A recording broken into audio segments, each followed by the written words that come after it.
meeting. So there is an apology from Councillor Newmanger. Would someone sustain that apology, please? Councillor Guest, Councillor Machin, please say out to the country. No, that's great. Confirmation of the agenda. Councillor Edmeades, Councillor Bell, all those in favour, please say out to the contrary. No, that's carried. Are there any conflicts of interest? None. Thank you. We go to page 5, the confirmation of the minutes of the meeting on the 28th of July. Are there any matters of fact in those minutes? There appear to be none. Would someone move that they are true and correct records? Councillor Bell, Councillor Lee, all those in favour, please say aye. To the contrary, no, it's carried. Are there any matters arising from those minutes? Councillor Bell. Just on page 8, when I queried the drinking water, I think we've had most of the answer to that already this morning in the risk committee, but it was just around why we hadn't treated the water in accordance with section 5 or whatever. And I think I heard now that it's a money thing and it's in next year's budget. Is that the... That is, through you, Mr. Chairman, yes, that is correct.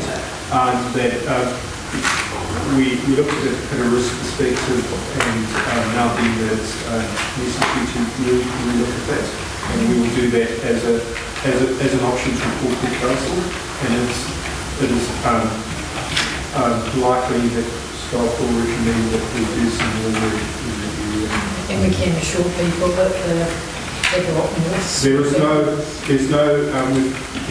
we're not aware of anyone getting milk from a water supply. But do we test it, I guess, rather than saying because no one's whether we're not going to? What I will do is correct myself. I think this morning I said that it was tested every 4 days. It's actually every 8 days. It's 4 days. So that's for all of those things. So everywhere else it's 8 days. So that's based on the volume of people receiving water from those suppliers. The bigger suppliers, when you serve a bigger population, you treat more often. So we test the water both at the treatment plant but also at spots through the recirculation every 8 days.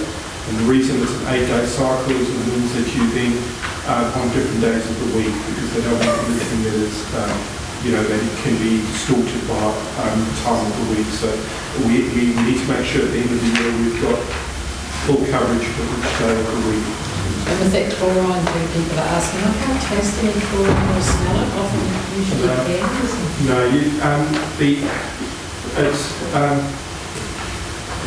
some people are far more sensitive to smell odours. But I can smell it in water, that's why one of it is chlorinated everywhere because normally I can smell the chlorine. Yeah, and it all depends, and sometimes some days you'll be more sensitive. We keep the chlorine at the appropriate level. We keep it at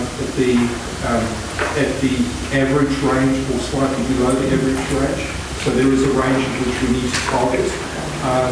And so a lot of people, it's not discernible, so most people won't actually smell or taste. So we can say with confidence say that it is chlorinated. It's chlorinated. Yeah. In terms of the supply, that's the point we made earlier this morning, is that the Te Waiho is only chlorinated after the bottle is.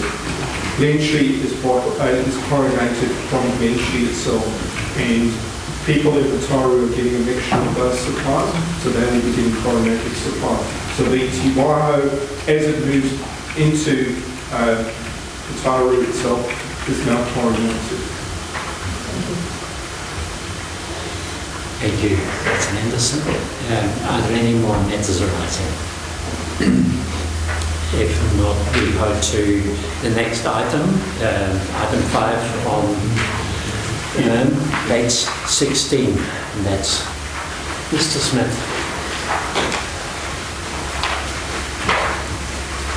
Thank you, Mr. Chair. Corporate Group report. Take the report as read, just highlight a few things as I go through. On page 16, just the tokoroa Skate park, 10 documents out at the moment. Leave place, as we reported previously, engaged Urbanism Plus to do some consultative process with the community. TY House, stairs are closed and toilet installation is being planned at the moment. Ammersfield trees, the communication has gone out to affected residents and we're working through feedback from those. Just down to finance, audit. Could I just ask a question on page 17 under rating sales? I've been asked by a few people in the Taru what is happening on 43 Princess Street. So it's on to, we've had a number of iterations of trying to sell that, so it is now at a sale point, it's being sold. Okay, good. Thank you. So, despite that, in the finance team, the pre-election report, I think we talked about that last time, that has gone out. Audit, we're into their second week, so things must be going reasonably well because they didn't turn up yesterday, which is a fairly good indication that things are going well, so it's good. And the ladies are probably several weeks ahead of where they were last year, so in some ways actually have to be because they will go to the next set of council, but the final annual report will go to the last council meeting of this term. Just ongoing conversations around the various rating sales and things. Again, I'm sorry, but can I go back? I was looking for it. On page 16, the very bottom paragraph, oversight of TYO immediate actions continues, the closing of the stairs and associated signage and so on. I would like to comment, I have gone there to have a look for myself, and my comment would be that what has been done will not stop people from going in. The rails, it is just very easy to go either through them or over them, and also the signage, it is on, say, if you're looking at the spring, the signage is here, and I would suggest that if people come in and they're intent on going into the water, they will not see the signage. So in my view, there need to be more signs and making it extremely obvious to people that that's our intention. Through you, Mr. Chairman, Council approved certain amounts of money to be spent out there, and we've worked within those budgets. We agree that the rails across the end of the stairs are not a permanent fix. They can't be. It's not going to work. Subject to others, we've done what we were asked to do. We are in the process of, we've been, His Worship, we've met with Rakawa a couple of times around how we manage going forward with them. We're also scheduling a meeting with the neighbours to bring them into the equation and get their feedback, and we're meeting with NZTA next Thursday. So a lot of work to be done around to obviously, as I say, we worked to the plan that Council approved a matter of months ago, and we'll come back to you with what we believe will be the next step forward around the concept of the plan. I think it could be the timing, but in terms of signage, that we've looked at actually putting signage at the start of White's Road and at Wesley Road, so telling people from the time they started to end up, we didn't want them to swim at the springs. And so I think that we could probably undertake that, similar sort of the reasons why, the same sort of sign saying it's under pressure. You know, stop here at this stage, we don't want you swimming up there, so you haven't walked that far to then decide to swim. So we discussed that with Waikato, and that was, So I'll just ask a question and then I'll come to you, Councillor Machen. Could we have assurance that that work that you indicated will be done before the walkway gets busy? No, Councillor Penrose, again, I'll remind you that Council, given a whole lot of options, will agree a position which we're working to. That's not going to meet the summer's needs. We're working as best we can around those parameters. As I say, we'll come back for the annual plan with some proposals, but the reality is, unless we can get significant engagement with the community to help us mitigate issues out there, we're probably going to be facing similar scenarios to last time. Albeit we have put up signage, we are moving fences, reducing the car parking and so on, but the reality is we don't have the power to do a hell of a lot more at this stage. Could I suggest, and that's probably my simplistic answer, red tape in front of the various people seem to respect red tape. To be quite honest, and I'll speak from the heart, I really don't want us to be faced again, having to face up to the community, having to say, we have failed to achieve what we set out to achieve. With respect, I think we've probably achieved what we set out to achieve in terms of what was provided in terms of advice, and that's probably harsh. But reality is we've done what we were asked to do. Whether we went far enough, that's another debate, and I think that's a discussion for the annual plan.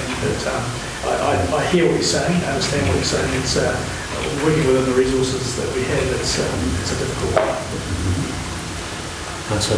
Yeah, mine, completely different question, and seeing as we seem to be going through these as we get to them.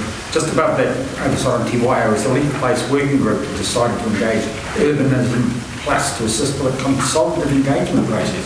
I thought we had engaged in many consultative processes over the last 18 months. Are we beginning to go around in a circle here or what?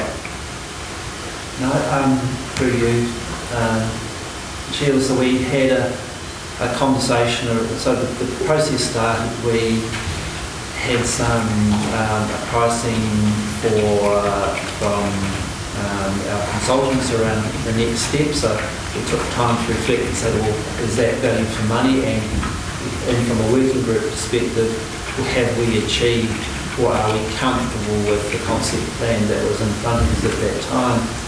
And the conversation around that working group was that we probably weren't comfortable greatly with where we were going, so the opportunity came up and said, should we look back and say have another more constructive or full consultative process back with the community and work forward from there.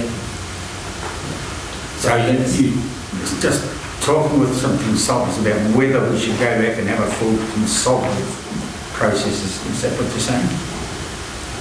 No, so there's a working group, so we explored options around saying should we carry on with the process that we had in terms of the site plan that we had. Was that the best option? I don't, even the Bosley and Rate were not overly excited about the proposal that was put, the physical layout that was put out at that time.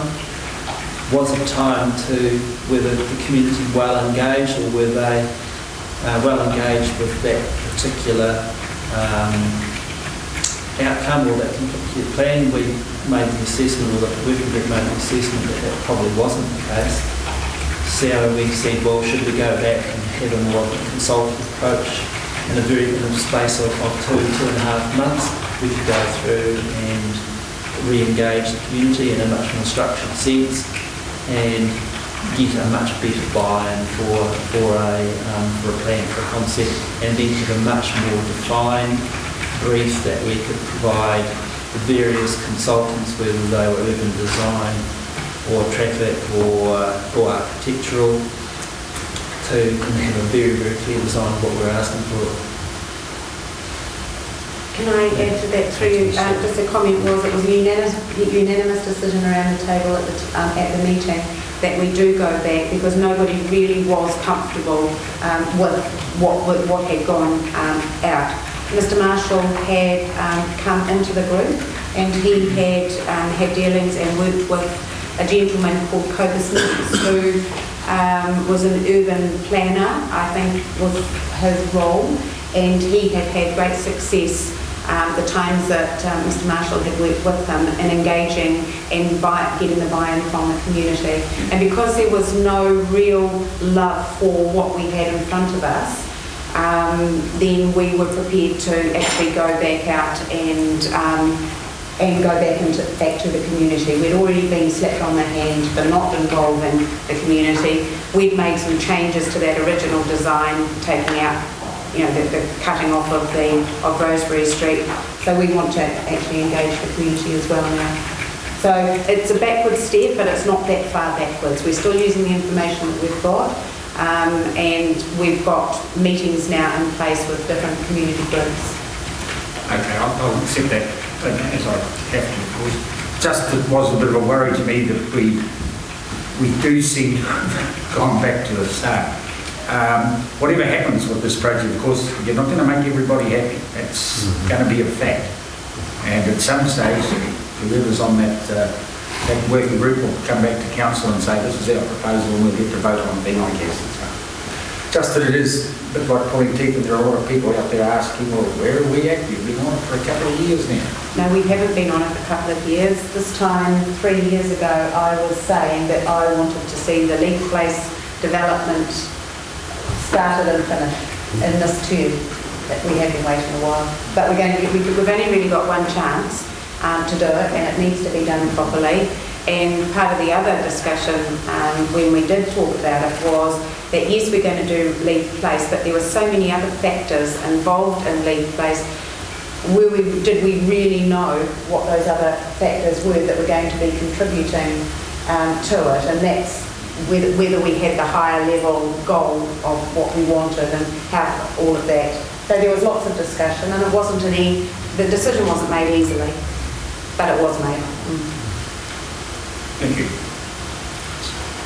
Councillor Edmonds. Yes, just going back to the bottom of 16 to your query about the Tiwaiha. We had a very passionate young lady in the room here with submissions, and she also happened to be at the Meet the Councillor night in Terry the other night, and I happened to speak to her by chance, and she just said that they are back, first fine weekend, they are back, and we are going to be swimming in the pool. She said they came with their towels around them, in their towels, and while you've got it still on, it's one of the 10 best swimming holes in New Zealand, and they will come and swim. And she said they were from Hamilton and Auckland. So, just to let you know, it was a Monday night. She said they're back.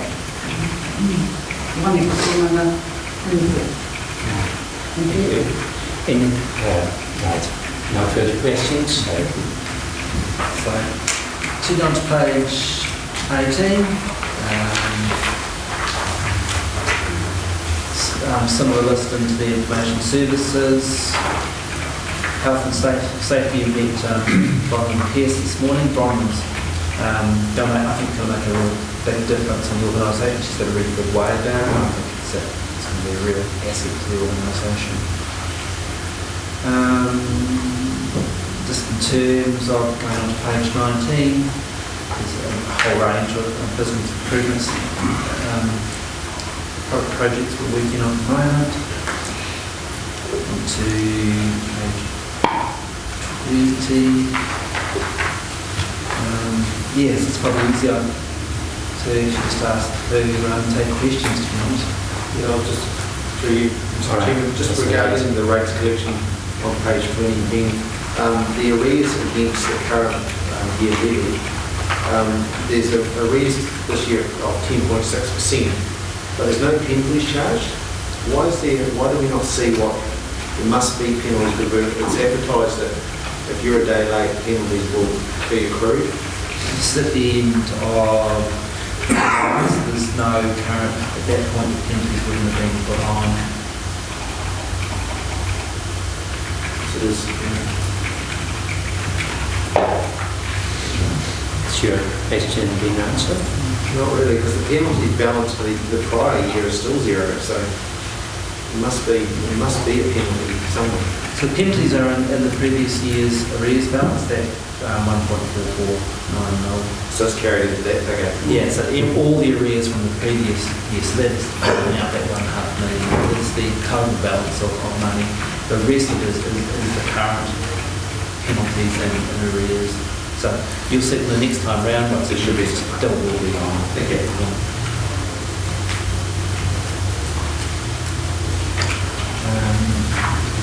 Continue to be successful with collecting old rates debts, district sales, issues and challenges on page 23, number 4, some of the things that we've been working on in the previous month, and number 5, some of the things that we're looking forward and continuing to work on. This again probably much easier to bore you with each of those. It's probably easier to take questions on those. Are there any questions?